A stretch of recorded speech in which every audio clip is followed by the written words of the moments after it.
Welkom iedereen bij mijn Let's Play van 999. In het vorige deel deden we een stukje van de elektrische stoel. In dit deel de deur. You found it! Outside of the room, a hallway led off to the left.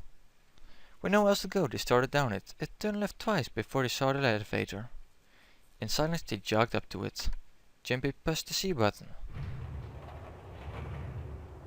The elevator motor ground away, and before long they found themselves once again on C deck. The door opened and they stepped off. They expected to find 4 other people waiting for them. There were none. Lotus shrugged. Something in the pit of Jimpy's stomach stirred. He tried to forget the feeling and took off down the long hallway before him. 7 Lotus followed at a run. They ran and ran and ran. The hallway seemed endless. The destination had already been decided, the door behind the central staircase. There was a sun symbol engraved on the keyhole of that door. And Jimpy had the sun key in his pocket. That key would open the door. It had to. That was why they ran for the central staircase. They'd run for quite some time when they arrived at the door that ended the hallway. Jimpy stopped. He laid his hand on the doorknob. He's breathing heavy. 7 laid a hand on his arm.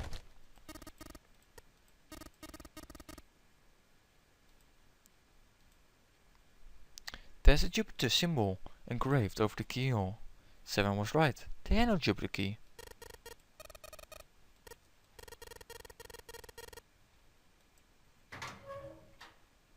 The door opened.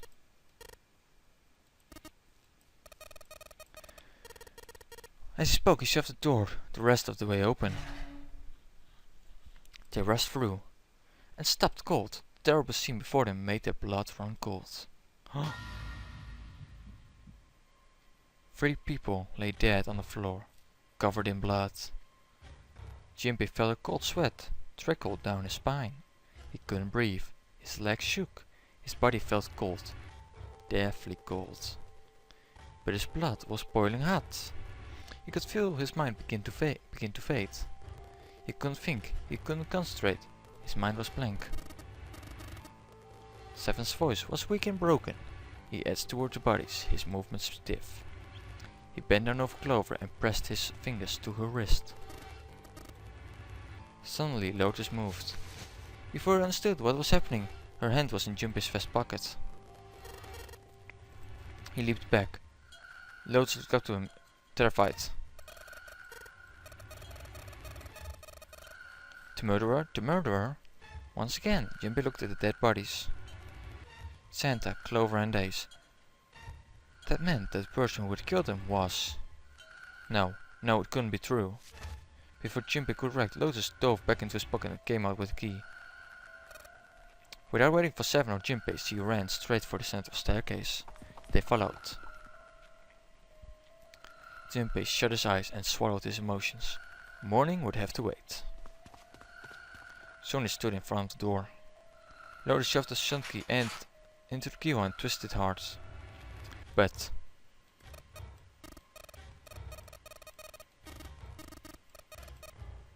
Lotus zei de feet en leaned against the doorknob. Waarschijnlijk ging ze de verkeerde kant op, wie weet.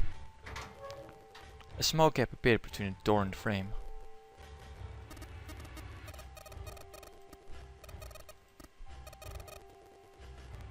Dit vind ik het leukste aan deze hele game.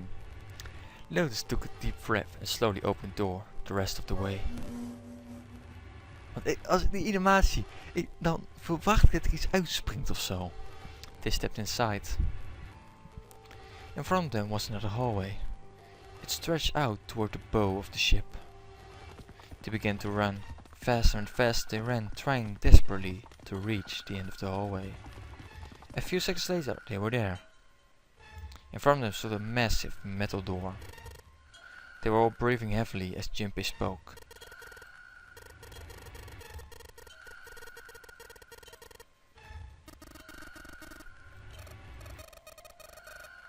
There was more stark terror in Lotus' voice than authority. She was almost begging. As he spoke, Stefan stepped toward the door in front of him, as if to illustrate that it was the only door.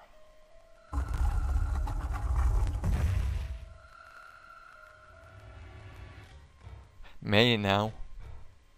Oké, wetje leggen. Gaan we dood? Ik zeg mijn wet gaat op ja. It opened. Nothing surprising. A simple automatic door.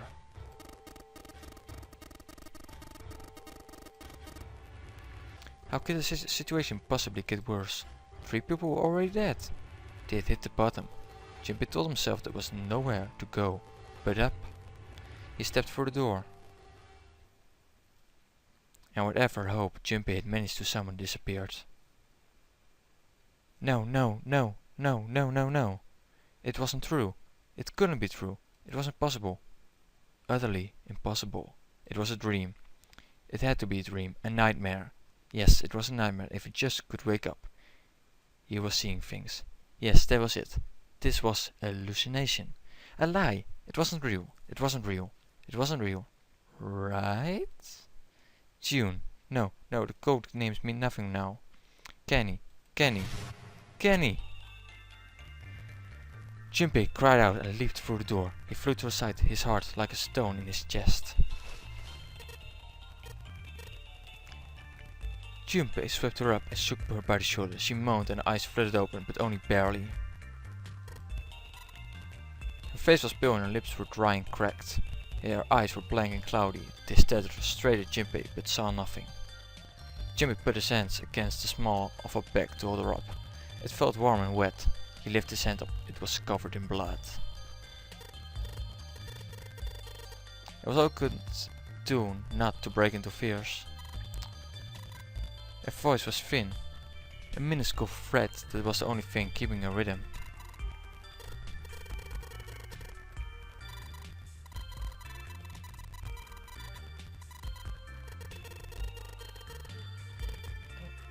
Kom op, je kan het Kenny, kom op. What could he do? He looked up from killing, desperate for something, anything. Then he saw it, a small submarine. A submarine? What on earth was a submarine doing here? No, it didn't matter, nothing mattered. Except saving Kenny.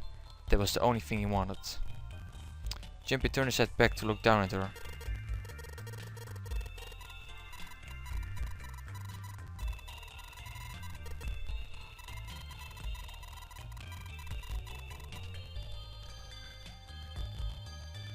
Oké, dan weet ze dat ze sterft. Junpei's vision had gone blurry. It took him a moment to realize his eyes were filled with tears. He could feel a piercing point of heat deep in his heart, like a white hot flame.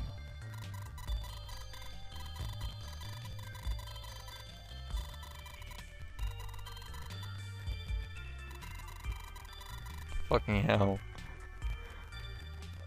Dit is echt pijnlijk, man.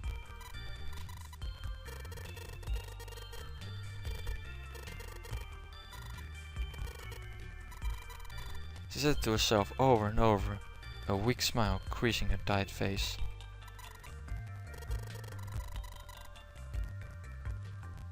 Her eyes were slowly closing. Junpei screamed, even as he felt his throat go hoarse. Ik ga niet schreeuwen. Er zijn mensen bij mij thuis, dus ik ga niet schreeuwen. Sorry.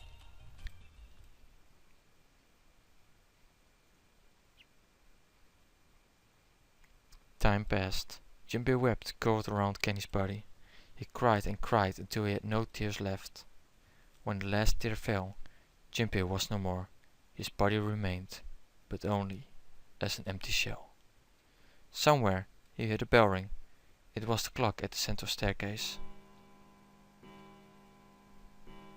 4, 5, 6. Oh. Geen 6, oh. It rang 5 times, then faded. Quietly, gently, softly, he sat Kenny down on the floor. Slowly, Junpei stood. Only then did he realize Seven and Lotus had not followed him. Where had they gone? Slowly he looked around the room. There was nothing. No sign that he had ever been there. It felt as though every part of Junpei's body was made of lead. Slowly he made his way to the door he had come through. As she approached it opened, sliding apart with a sound like grinding stone. Jimpy passed through the gate and into the hallway.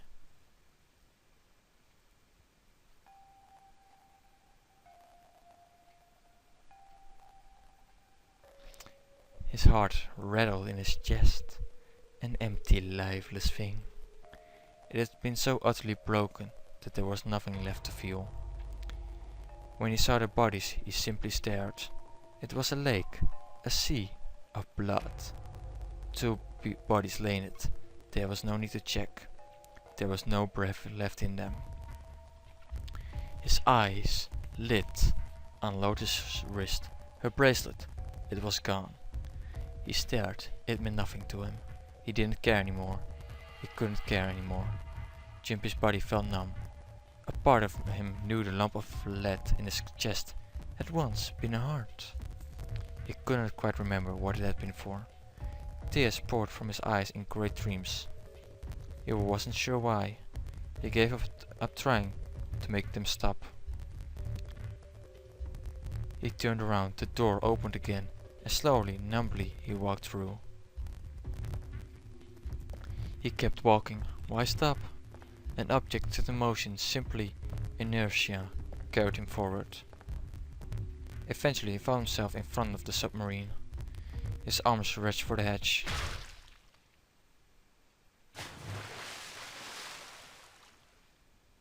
And then he was floating in water. His eyes stared down into it. He couldn't see the bottom. His back was hot. Dimly he felt the blade of a knife in it. One dead body lay behind door number 5, the body of the 9th man. Another lay in the shower room, the body of Snake. At the central staircase were 3 more. Ace, Santa and Clover. Just outside the door were 2 corpses, those of 7 and Lotus. And in this very room lay the body that had once been Kenny. And now Jimpy would join them. Who then had killed them all? Who? Jimpy let out one last breath. Faintly he felt the bubbles creep up the side of his face. His consciousness faded quickly, dissolving away into the cold, gentle lapping of the water.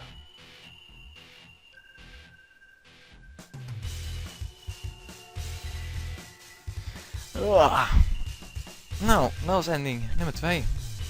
Toch even, het is ook een stuk vind ik wel leuk om voor te lezen. Want er komt niet heel veel tekst tussendoor, het is heel veel narration. Dus ik kan er gewoon heel lang door blijven praten. Maar ja, dit was mijn ending. Ik had verwacht dat dit de knife ending is, dat dit de X ending was. Oh wacht, nee, dit is de submarine ending. Deze ending kan je krijgen door middel van deur nummer 2. Deur nummer 2, hoe kom je daar? Makkelijk. Je prest gewoon deur nummer 3. Dus ja, dat is het. Dan hebben we de knife ending gehad en de submarine ending. Nog maar 4 endings te gaan. Is het moeilijk? Nee. Als je eenmaal weet, kan je gewoon makkelijk de rest van de game even doen. Maar ik ga niet zeggen welke ending ik telkens ga doen. Dat is vals. Spelen.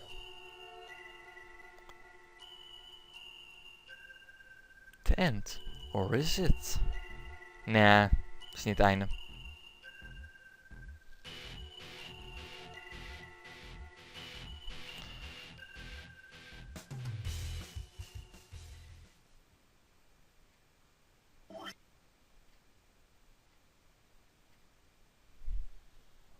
Yes.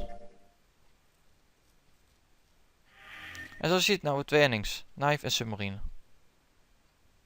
Ja, ik ben even voor het kijken. Volgende deel. Nieuwe ending. Tot dan.